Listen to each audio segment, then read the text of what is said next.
This garden's 8 years old and it's set up in a functional pattern. It's on contour. They also harvest water to this contour growing bed, which is set up to be exactly the right width that I can reach to the middle, and from the other footpath on the opposite side I can reach to the middle. It means that I don't walk or compact the soil, because it's very important that I can get across the garden and actually not damage the soil by compressing it, which squeezes the air out, what makes it potentially more acid because of that, and actually damages the millions and billions and gazillions of little organisms that are in that soil, that we've spent 8 years building. This relationship, this soil ecosystem has been built in this soil. I'm adding a little bit of compost around some of these plants. Just a little bit of added fertilizer for the soil organisms. And we can add a little handful of compost here and there around the base of these plants, and they'll pick right up. They'll grow really well. You only need a little bit every now and again. I'll encourage the organisms to come in and interact with these plants so they can go to work feeding these plants and interacting with the minerals in the soil and the elements in the soil that they can give to these plants in exchange for the starch that these little plants are making right now from the sunlight shining on the leaves, and through photosynthesis they have a surplus of starch which they can exude to the soil and exchange for minerals through a partnership of interaction with soil life.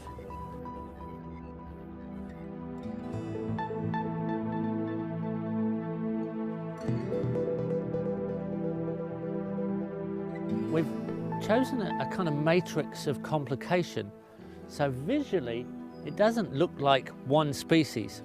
We've got perennials down the edge. It's a society garlic, so it's given off a smell that actually makes it confusing to pests. We've got red leaves, green leaves, a little bit of purple leaf, feathery leaves, frilly leaves, combinations of shapes, combinations of colours, combination of form, a little bit of chaos in cooperative confusion, so that any pest that comes into this garden is confused by the smell, the colour, the forms and the patterning.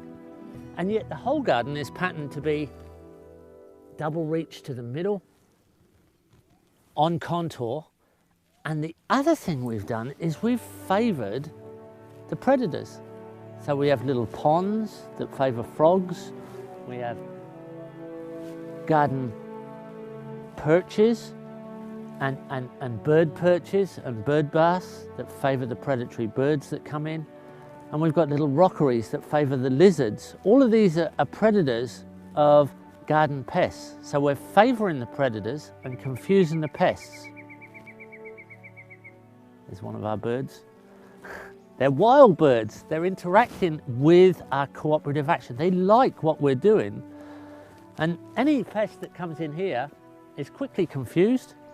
And a confused pest where you have favoured predator habitat is just eaten very quickly, and then later on through the digestion of the birds or digestion of the lizards or digestion of the frogs comes down as predator poop, fertiliser to the garden.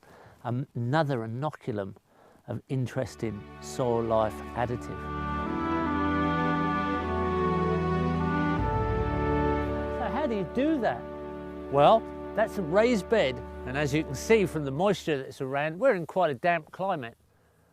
So we need to raise the garden bed.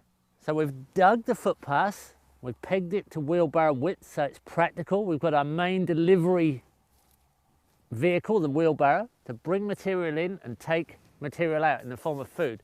We've dug the footpath, we've made the raised bed with what's come out of the footpath, and then we've added our compost. So we've added compost to the soil, right? this is full of the soil organisms, and now we're going to plant our crops and add our mulch. The mulch, the straw and the grasses that protect the soil and keep it at a nice moisture and temperature, not too hot, not too cold, they'll feed the soil organisms, and so will the growing roots of the plants. So we're going into a raised bed system because here we're in a humid climate with quite a bit of rain. In a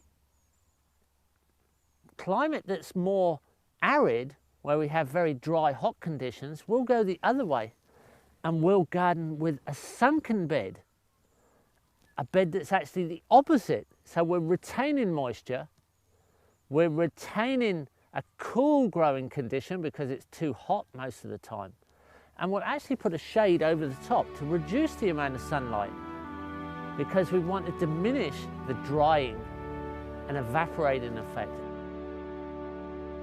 To start a garden, you need to put in about a cubic meter of compost to 1,000 cubic meters of growing bed. So you can go 2 cubic meters to 1,000 meters of growing bed if you like, or more. So you go right up to 20 cubic meters to 1 hectare. That starts the process off, and you don't need to add as much after that because you're returning plant nutrients, you're returning plant food. So from here on, we can start now planting our vegetable seedlings. So we'll take our trays of vegetable seedlings and we'll start to plant out our rows. Once we've got those planted, we can then start to mulch our garden and insulate it from all the conditions of sun, evaporation, and leaching of rain, because the mulch will be like an insulation blanket, holding moisture like the forest litter. It'll hold 1/3 of its thickness will be held up in moisture. So we'll have, if we have 3 inches of mulch, it'll hold 1 inch of water. And the difference between a mulch bed and a bare soil bed is it takes 1/10 the amount of moisture to keep the plants growing. So a bare soil bed takes 10 times the amount of water that a mulch bed requires.